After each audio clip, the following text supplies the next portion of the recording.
There's a rise in foreign retail brands in the city of Lagos, Nigeria's commercial capital and the nation's heartbeat. These businesses dominate major industries like food and fashion, with popular brands like Domino's Pizza, KFC, Mac, Aldo, Dune, Puma, Adidas, to mention a few. This is the popular Ikeja City Mall, the busiest mall in Nigeria. And walking through the section of this mall, you can't help but notice foreign brands calling out your name. Names like Swatch, Dune, Lacoste, Dunkin' Donuts, Domino's Pizza, Mango, Mothercare, begging you to come in to shop. And others whose name are not so easy to call, like L'Occitane, Israel, also begging you to walk in. So, to a large extent, gone are the days where you had to save up money and then send same to your aunt in Peckham in the UK, begging her to help you shop, or to your uncle in the US, begging him to shop just so you can have some baths, some new clothes to resume school or work, allowing you claim bragging rights.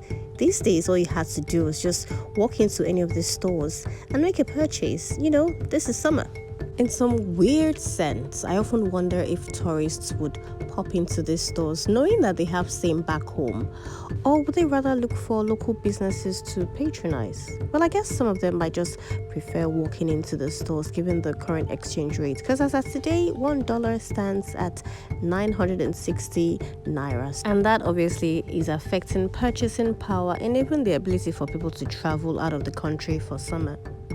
I noticed today, on the feet of almost every Gen Z that I walked across, they wore on their feet, the latest Nike Air, the very cute ones. So I guess we can say that the influx of these foreign retailer brands in Lagos can be attributed to the city's rapidly growing economy, urbanization, and changing consumer preferences. For the companies in the food sector, they have managed to figure out how to stay afloat. I mean, the likes of Domino's Pizza, KFC, Burger King, Dunkin' Donuts, they've managed to stay around. And I still can't get my head why McDonald's have refused to set up a store here in Lagos. They obviously don't know what they have been missing by doing so.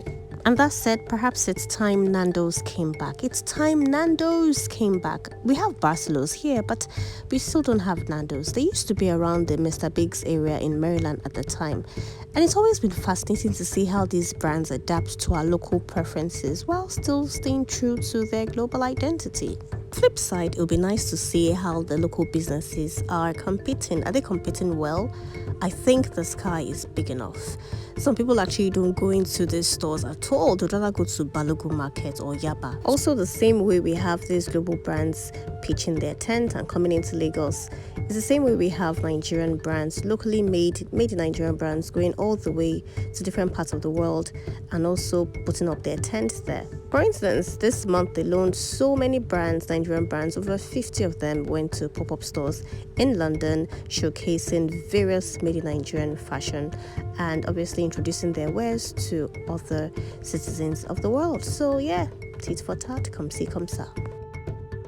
And also, these global brands bring a sense of sophistication and class to our city. I mean, I'm yet to visit the new Adidas mall. I hear it is breathtaking. Plus, I hear the Adidas shop was designed by none other than our dear own Tosin Oshinor, the female architect.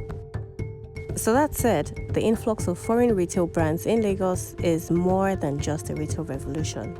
It's a reflection of a city on the rise, embracing global influences while holding on to its roots. And that's the end of today's tales. If you'd like to hear more stories around Lagos, do subscribe and follow for more. Bye now.